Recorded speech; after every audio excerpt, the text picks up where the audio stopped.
নবাবের শহর, ইতিহাসের শহর, বহু ইতিহাসের সাক্ষী মুর্শিদাবাদ।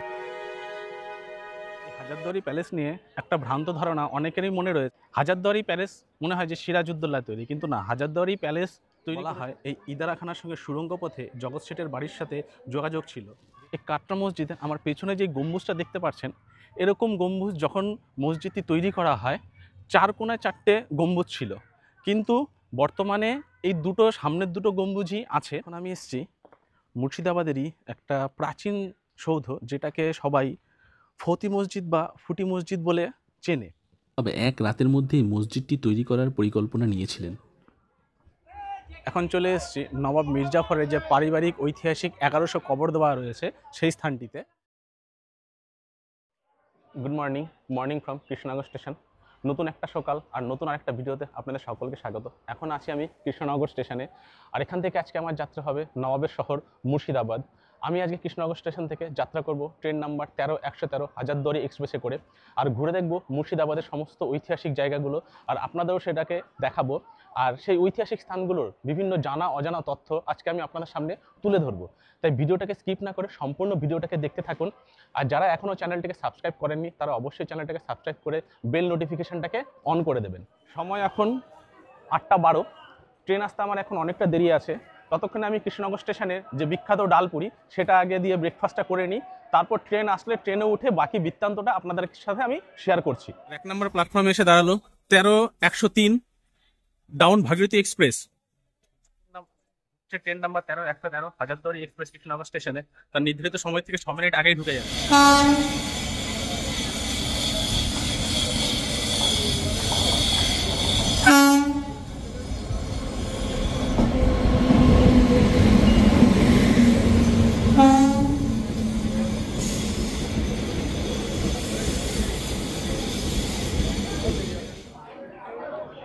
আমাদের ট্রেন ছেড়ে দিল কৃষ্ণনগর জংশন থেকে 8টা 52-তেই।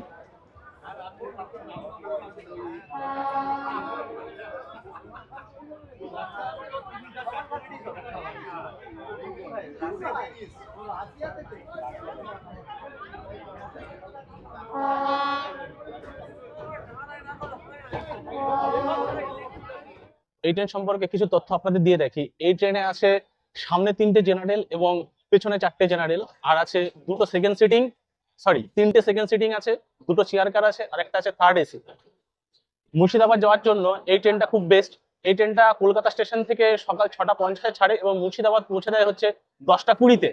কলকাতা থেকে জেনারেলের ভাড়া হচ্ছে 75 টাকা, আর সেকেন্ড সিটিং এর ভাড়া হচ্ছে 95 টাকা, আর চেয়ার কারের ভাড়া হচ্ছে 345 টাকা, আর থার্ড এসির ভাড়া হচ্ছে 515 টাকা।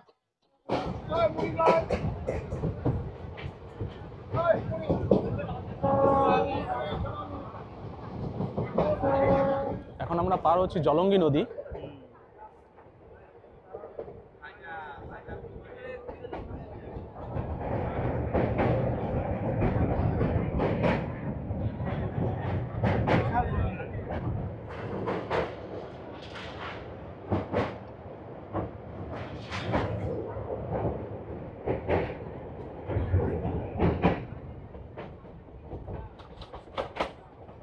আমাদের ট্রেন ছেড়ে দিয়েছে বহরমপুর কোর্ট স্টেশন থেকে, আর বহরমপুর স্টেশন আস্তে আস্তে ট্রেন মোটামুটি প্রায় ফাঁকা হয়ে গেছে।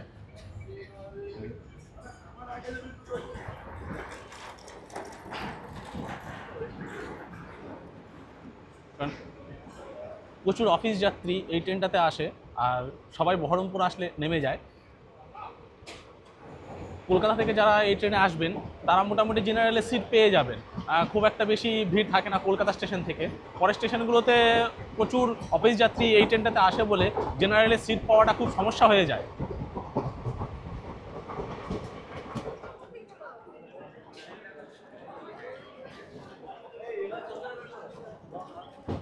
তো আমাদের ট্রেন এসে পৌঁছেছে মুর্শিদাবাদ জংশনে তার নির্ধারিত সময় থেকে 5 মিনিট দেরিতে। আমাদের ট্রেন 2 নম্বর প্ল্যাটফর্মে দিয়েছে, তো আমাদের এখন এই ওভারব্রিজ ক্রস করে যেতে হবে 1 নম্বরে। ওখান থেকে আমাদেরকে আজকে কোনো টোটো গাড়ি অথবা যে ঘোড়ার গাড়ি টাঙা ঠিক করে পুরো মুর্শিদাবাদ শহরটাকে ঘুরতে হবে। তো এখন আমরা 2 নম্বর প্ল্যাটফর্ম থেকে 1 নম্বর প্ল্যাটফর্ম হয়ে বাইরে বেরোই, আগে ঠিক করি, তারপরে বাকিটা আপনাদের সাথে ডিটেলসটা শেয়ার করছি। এখন আছে মুর্শিদাবাদ স্টেশনের 1 নম্বর প্ল্যাটফর্মে, আর এদিক দিয়ে এখন আমাদেরকে বাইরে বেরোতে হবে।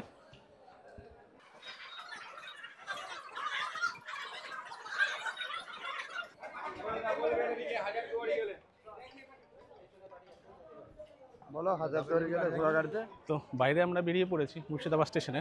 তো এখান থেকে আমাদের আগে ঠিক করতে হবে টোটো অথবা টাঙ্গাতে। এই যে মুর্শিদাবাদ স্টেশন থেকে বেরিয়ে বাদিকে এদিক দিয়ে গেলে আপনারা অনেক টোটো টাঙ্গা গাড়ি পেয়ে যাবেন, আর এই ডান দিক দিয়ে আছে সব টোটোগুলো।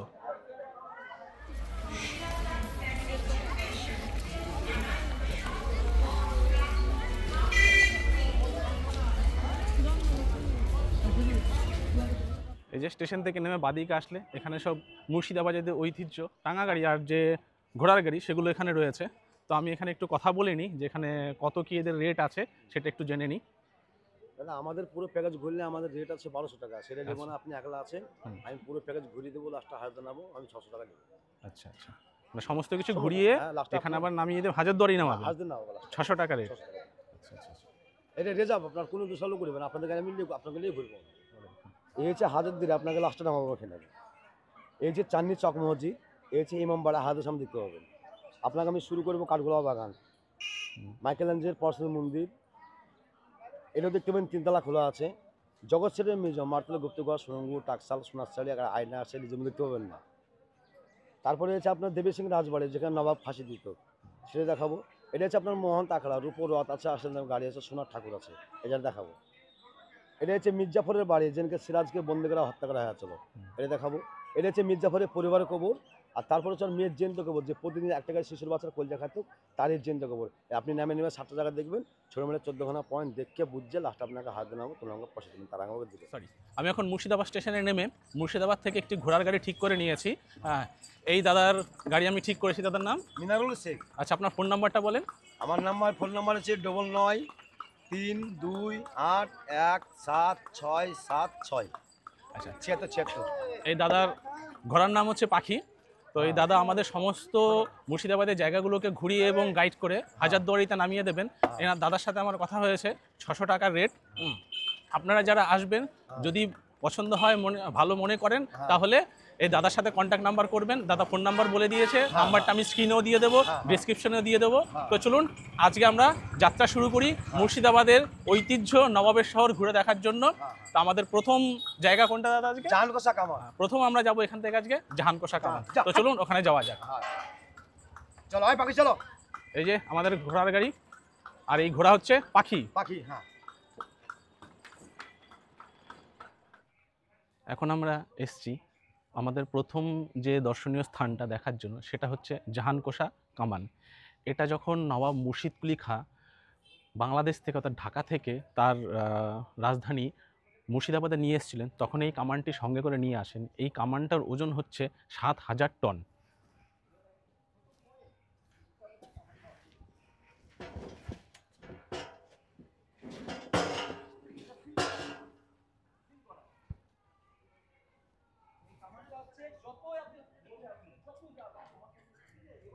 এই হলো সেই জাহানকোষা কামান, যেটা লম্বায় হচ্ছে 17 ফুট 6 ইঞ্চি। আর এটা হচ্ছে সোনা, রূপা, তামা, দস্তা, সীসা, টিন, লোহা, এই সমস্ত ধাতু দিয়ে এই কামানটা তৈরি।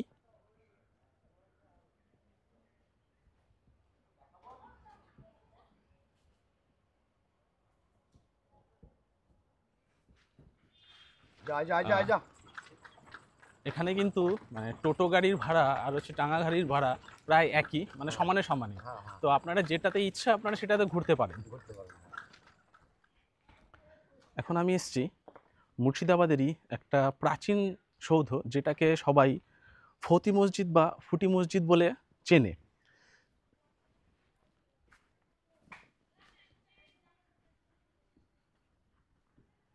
এটা এখন পুরোটাই প্রায় ভগ্নাদশ অবস্থায় রয়েছে।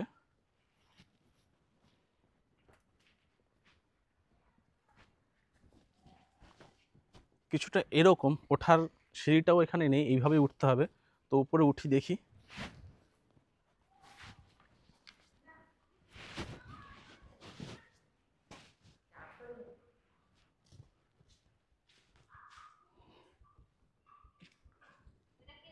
এই হচ্ছে এরকম এটা।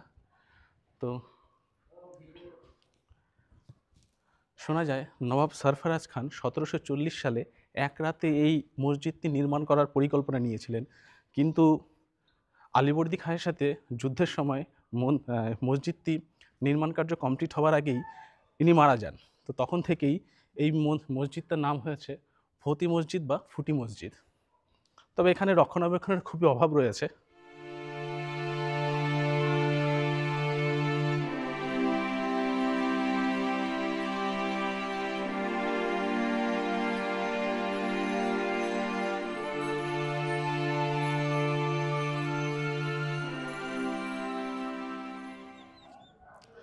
আমরা এখন পৌঁছে গেছি কাটরা মসজিদে। এই পেছনেই হচ্ছে কাটরা মসজিদ।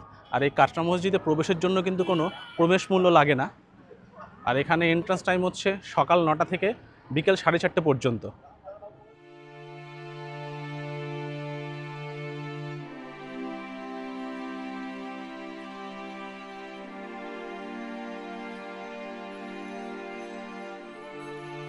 সতেরোশো থেকে 1724 সালের মধ্যে এই কাটরা মসজিদটি নতুন রাজধানীর জামে মসজিদ হিসেবে নির্মিত হয়। কাটরা শব্দের অর্থ হলো বাজার। সেই সময় এই মসজিদটি বাজারের মধ্যে নির্মিত হয়েছিল বলে এর নাম হয় কাটরা মসজিদ। বর্তমানে এর রক্ষণাবেক্ষণের দায়িত্ব আছে আর্কিওলজিক্যাল সার্ভে অফ ইন্ডিয়া।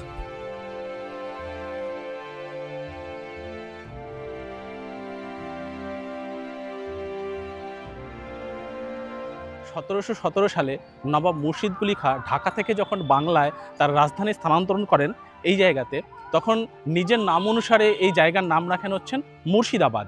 আর 1723 থেকে 1724 সালের মধ্যে তিনি এই কাটরা মসজিদটি নির্মাণ করেন। এই যে বর্তমানে যে এখন যে কাটরা মসজিদের এন্ট্রান্সটা দেখা যাচ্ছে, এটা কিন্তু অতীতে সেই সময় ছিল এটা পেছনটা, আর ওই সাইডটাই ছিল ফ্রন্ট সাইডটা। এখন এই দিকটা দিয়ে সবাই প্রবেশ করে। আর এদিকের দু সাইডে দুটো মিনার রয়েছে, পিছনেও দুটো মিনার ছিল, সেগুলো এখন ভেঙে গেছে। তো আমরা এখন প্রবেশ করব পেছন পথটা দিয়ে। এই কাটরা মসজিদে আমার পেছনে যে গম্বুজটা দেখতে পাচ্ছেন, এরকম গম্বুজ যখন মসজিদটি তৈরি করা হয় 4 কোণায় 4টে গম্বুজ ছিল, কিন্তু বর্তমানে এই দুটো সামনের দুটো গম্বুজই আছে। কারণ 1897 সালের যে ভূমিকম্পে, সেই ভূমিকম্পে যে আরও বাকি দুটো গম্বুজ ভেঙে গেছে, এবং মসজিদের ভেতরেও অনেক কিছু ভেঙে গেছে 1897 সালের ভূমিকম্পের কারণে। এই যে এই জায়গাটা যে দেখতে পাচ্ছেন, এটা এখানেই ছিল গম্বুজটা। ওই যে ওইখানে যে গম্বুজ দেখতে পাচ্ছেন, ঠিক সেরকম গম্বুজ এখানেই ছিল, যেটা এখন ভেঙে গেছে। অর্থাৎ 1897 সালের ভূমিকম্পে এই গম্বুজগুলো, অর্থাৎ এই পাশের একটা গম্বুজ আর ওই সাইডে কোনায় একটা গম্বুজ আছে, এই দুটো গম্বুজ ভেঙে গেছিল। আর এখন আমরা যাচ্ছি যে মসজিদটা যখন প্রথম তৈরি করা হয়েছিল, তার যে ফ্রন্ট সাইডটা ছিল এই দিকটাতে। এখন আমরা যে দিক দিয়ে এন্ট্রি করছি সেটা ছিল ব্যাক সাইড, আর এই ফ্রন্ট সাইড দিয়েই এই যে সামনে যে সিঁড়িটা দেখতে পাচ্ছেন, এই সিঁড়ির তলাতেই রয়েছে মুর্শিদ কুলি খাঁয়ের সমাধি। ওনার ইচ্ছা অনুসারেই এই সিঁড়ির নিচে মুর্শিদ কুলি খানের সমাধিস্থ করা হয়েছে। এটা হচ্ছে মসজিদে প্রবেশ পথের সিঁড়ি, আর এর নিচেই আছে নবাব মুর্শিদ কুলি খাঁয়ের সমাধি।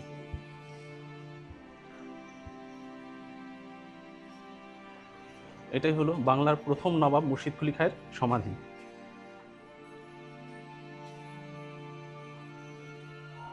এর ভেতরে আসলে বোঝা যায় তখনকার সময় এই মসজিদটা কত বড় ছিল।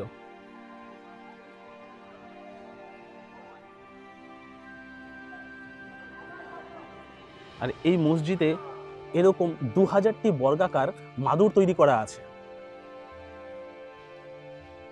এই যে মসজিদের ভেতরে এসে এই যে এদিক দিয়ে যেমন বাইরেরটা দেখা যাচ্ছে, এইদিকে যেন এরকম গম্বুজগুলো রয়েছে, যে সামনে দেখতে পাচ্ছেন ছোট ছোট গম্বুজগুলো রয়েছে। এই যে ভাঙা জায়গাগুলো রয়েছে, এখানেও এরকম সব গম্বুজ ছিল, কিন্তু 1897 সালের সেই ভূমিকম্পে এই গম্বুজগুলোও ভেঙে যায়।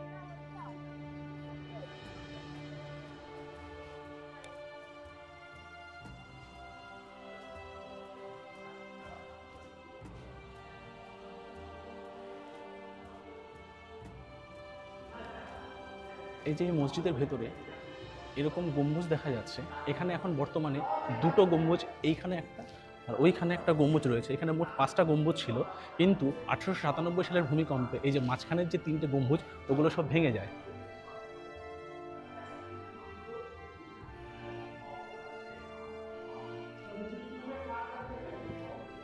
তো এখন ঘড়িতে সময় হয়ে গেছে 12টা 7, আর এখন এসে পৌঁছেছি কাঠগোলা প্যালেসে।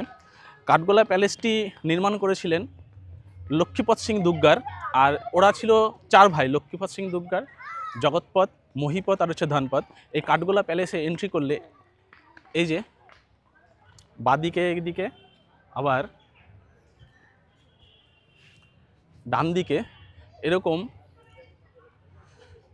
এই প্যালেসটির এন্ট্রেন্স পথেই 4 ভাইয়ের যে মূর্তিটা সেটা এই প্যালেসের এন্ট্রি পথেই রয়েছে। আর কাঠগোলা প্যালেসটা যেটা নির্মাণ করা হয়, বিভিন্ন মত আছে যে কেন এই কাঠগোলা নাম হয়েছে। অনেকে বলে যে এখানে কাঠের গোলা ছিল বলে এখানে কাঠগোলা প্যালেস নাম হয়, আবার কেউ কেউ বলে যে কাঠগোলাপের প্রচুর এখানে বাগান ছিল, সেইখান থেকেই এই প্যালেসটার নাম হয়েছে কাঠগোলা প্যালেস। আর এখানে কাঠগোলা বাগান বাড়ির যে ইতিহাসটা সেটা এখানে রয়েছে, আপনারা পজ করে দেখে নিতে পারেন। বাগান বাড়িতে এসে আপনারা কি কি দেখতে পারবেন তার লিস্ট কিন্তু এখানে রয়েছে।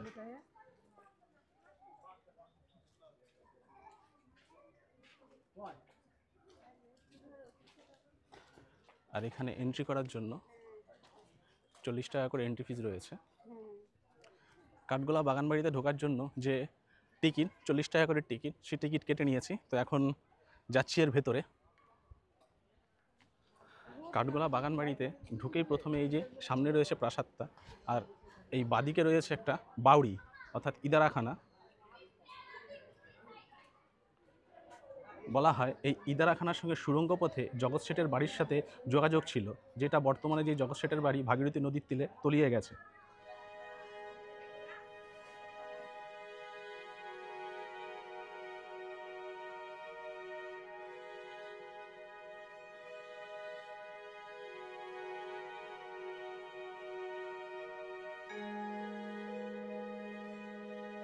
যে প্যালেসটি এখন আপনারা দেখতে পাচ্ছেন এটাই কাঠগোলা প্যালেস। 1780 সালে লক্ষ্মীপদ সিং দুগার এই বাগানবাড়ি নির্মাণের কাজ শুরু করেছিলেন।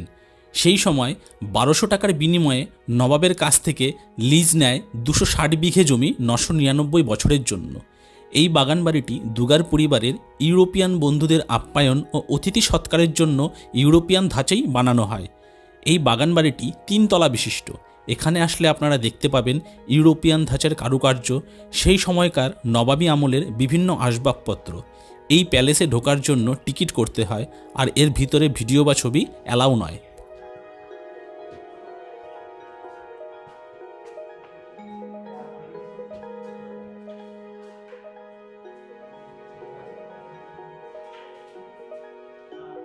এটাই ছিল তখনকার সময়ের নাচমহল।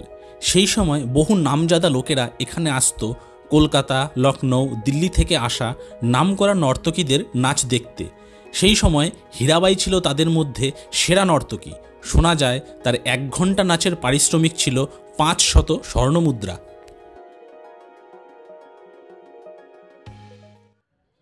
লক্ষ্মীপদ সিং দুগার এবং ওদের ফ্যামিলি ওরা ছিল জৈন ধর্মাবলম্বী, সেই কারণে এরা এখানে এই কাঠগোলা প্যালেসে এখানে একটা জৈন মন্দির বানিয়েছে।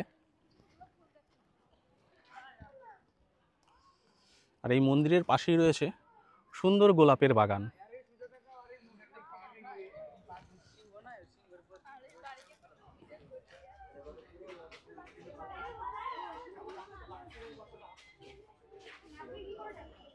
কাঠগোলা প্যালেসের ভিতরে আসলে নতুন একটা জিনিস এখানে দেখতে পাবেন, ভিনটেজ হর্স ডন বগি। এটা এখানে রয়েছে এর ভেতরে।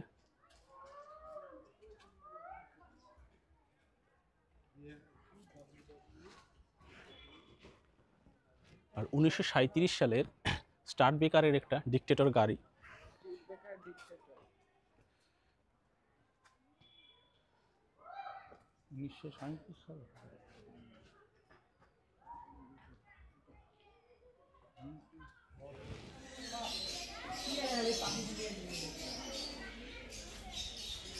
কাঠগোলা প্যালেসে আসলে এখন এরকম নতুন একটা চিড়িয়াখানা পাখির দেখা যাবে, মানে এখানে প্রচুর পাখি থাকে। এই যে এটা হচ্ছে অস্ট্রেলিয়ান কাকাতুয়া।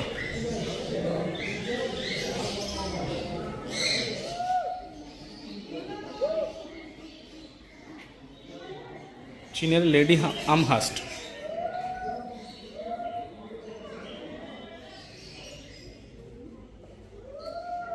তো এটাই ছিল কাঠগোলা প্যালেসের ভ্রমণের বৃত্তান্ত। এখানে আসলে কিন্তু আপনাদের অনেকটা সময় লাগবে, তো এখানে সময় নিয়ে আসবেন। আর এই কাঠগোলা প্যালেস কিন্তু বর্তমানে দেখাশোনা করছে দুগ্গার পরিবারেরই বংশধররাই, তারা এখন বর্তমানে কলকাতাতে রয়েছে, তারাই কিন্তু এই প্যালেসের দেখাশোনা এখন করছে।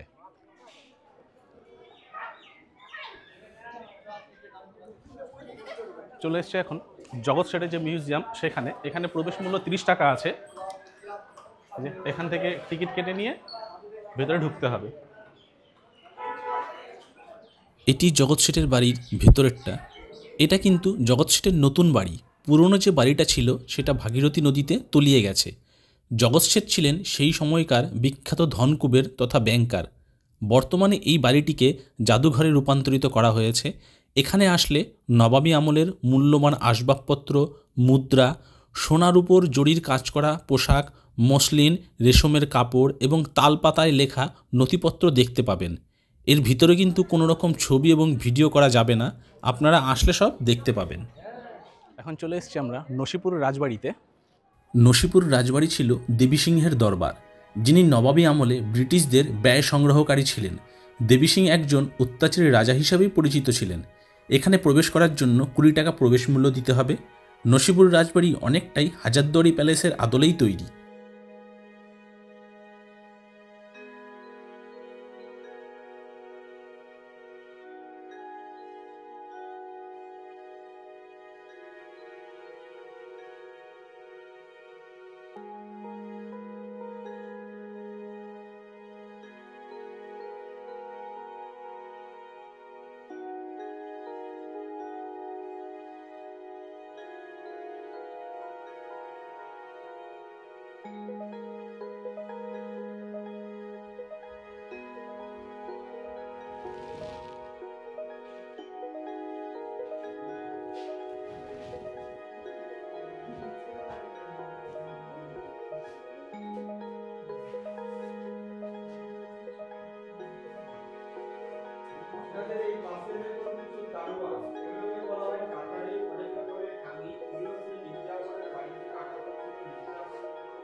এখন চলে এসেছি নবাব মির্জাফরের যে পারিবারিক ঐতিহাসিক 1100 কবর দেওয়া রয়েছে সেই স্থানটিতে। তো এখানে ঢোকার জন্য 10 টাকা করে টিকিট আছে। আমি টিকিট কেটে এখন এর ভিতরে প্রবেশ করব। জায়গাটার নাম জাফরাগঞ্জ। মির্জাফরের আসল নাম ছিল মীর মোহাম্মদ জাফর খান। ওর নামে এই জায়গাটা জাফরাগঞ্জ বলে জানা হয় ওনার নামে।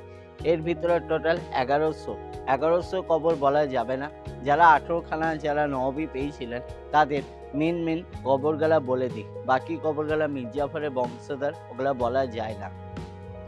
আপনি যে হাজিয়া দুয়ারি প্যালেস যেটা দেখতে এসেছেন, ইনি নবী তৈরি করা নবাব নাজিব হুমায়ুন মির্জাফরের পঞ্চম বংশধর।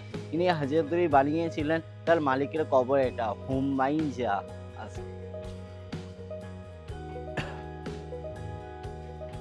2 নম্বর সমাধি হুমায়ুনের বাবা নাম ওয়ালাজা। 3 নম্বর সমাধি হুমায়ুনের কাকা নাম আলিজা। ওয়ালাজা আলিজা এরা 2 ভাই ছিল।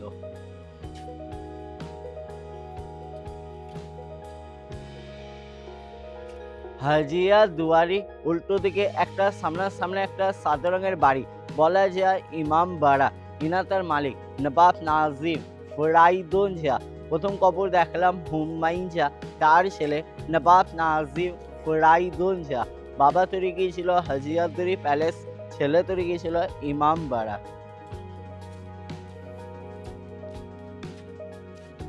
মির্জাফরের 5টে ছেলে, সব থেকে বড় ছিল মিরন। মিরনের কবর নেই বিহারের রাজমহল, ওখান থেকে নিয়ে আসা হয়নি। এলেনি 4 মির্জাফরের ছেলে। 1 নম্বর মুবারক দৌলা, 2 নম্বর আশরাফ দৌলা, 3 নম্বর সাইফুদ্দৌলা, 4 নম্বর নাজিবুদ্দৌলা। মির্জাফরের 4 ছেলে, মিরনকে লিয়া 5টা। মিরন নেই বিহারের রাজমহলে কবর আছে।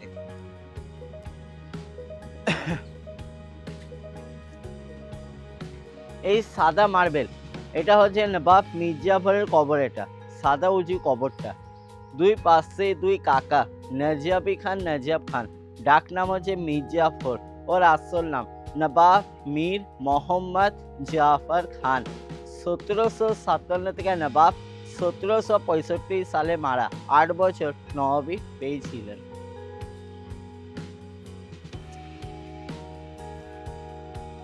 এটা হচ্ছে মির্জাফরের বাবা, নাম হচ্ছে সৈয়দ আহমদ হুসাইন নজাবি।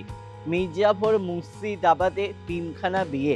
প্রথম হচ্ছে শাহখানা বেগম, মির্জাফরের প্রথম বউ, ঘরের ভিতরে বইয়ের কবর। দ্বিতীয় বইয়ের কবর বাব্বু বেগমের কবর, মির্জাফরের দ্বিতীয় বইয়ের কবর বাব্বু বেগমের কবর। তৃতীয় মুন্নি বেগম দেখাবো লাস্টে।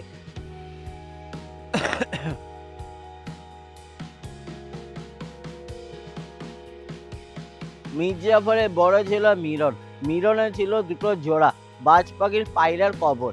300 বছর ডাক পিয়ন ছিল না, চিটলিয়া আশরাফা করতো, গুলি খেয়ে মারা গিয়েছে। একটা হচ্ছে বাজ পাখির হীরালাল, পায়রা নাম পান্নালাল। মিরনের 2টো ছিল জোড়া বাজ পাখির পায়রার কবর।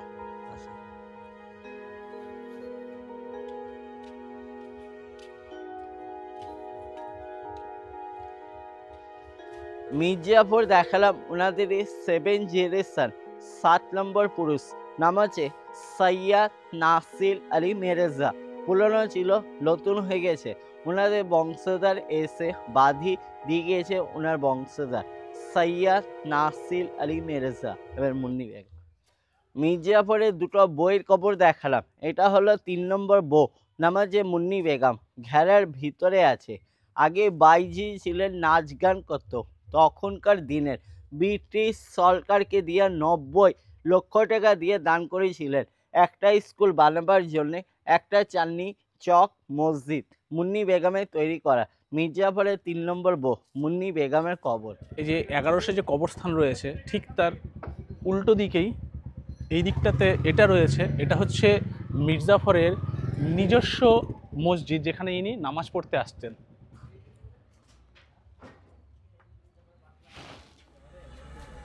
এখানে আছে মুর্শিদ কুলি খানের মেয়ে আজিমুন্নেসার কবর। এর ভেতরে ভিডিও করা যাবে না, তাই বাইরে থেকে দেখালাম।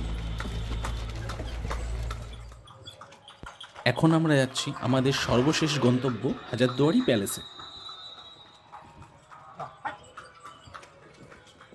হাজারদুয়ারি প্যালেসে এন্ট্রি করার জন্য 25 টাকা করে টিকিট লাগে। সেই টিকিট করে নিলাম।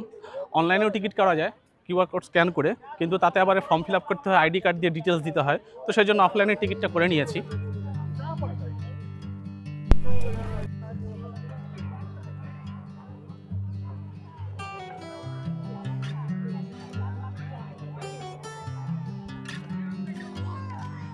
এই হাজারদুয়ারি প্যালেস নিয়ে একটা ভ্রান্ত ধারণা অনেকেরই মনে রয়েছে, অনেকে জানে আবার অনেকে জানেও না, যে হাজারদুয়ারি প্যালেস মনে হয় যে সিরাজউদ্দৌলা তৈরি, কিন্তু না। হাজারদুয়ারি প্যালেস তৈরি করেছিলেন হুমায়ুন জাহ সিরাজউদ্দৌলা মৃত্যুর অনেক পরে।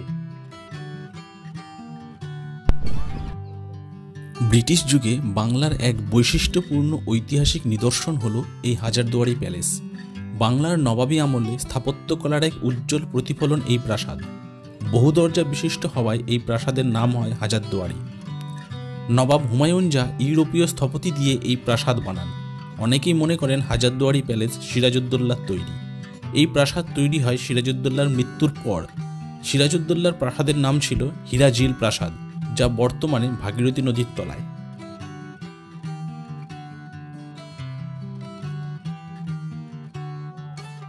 হাজারদুয়ারি প্যালেস আর ঠিক তার সামনেই উল্টো দিকে রয়েছে ইমামবাড়া। ইমামবাড়া কিন্তু বছরে প্রতিদিনই বন্ধ থাকে, শুধুমাত্র একদিন বাদে বছরে একবারই এই ইমামবাড়া খোলে, সেটা হচ্ছে মহরমের দিন।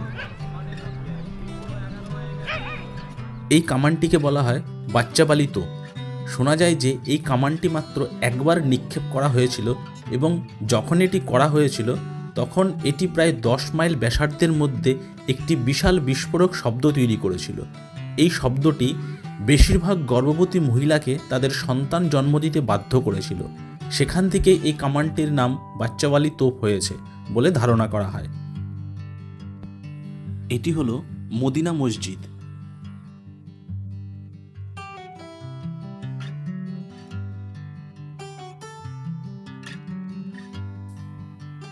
যারা আমার মতো একদিনে হাজারদুয়ারি ঘুরে দেখতে চান তারা এইভাবে ঘুরতে পারেন। আজকের ভিডিওটা আমি এই হাজারদুয়ারি প্যালেস থেকে শেষ করছি। ভিডিওটা কেমন লাগলো অবশ্যই কমেন্ট করে জানাবেন আর একটা লাইক করে দেবেন। আর যদি ভালো লাগে বন্ধুদের সাথে ভিডিওটি শেয়ার করতে ভুলবেন না। আজ তবে এখানেই শেষ করছি, দেখা হচ্ছে পরবর্তী কোনো ভিডিওতে। সবাই ভালো থাকবেন।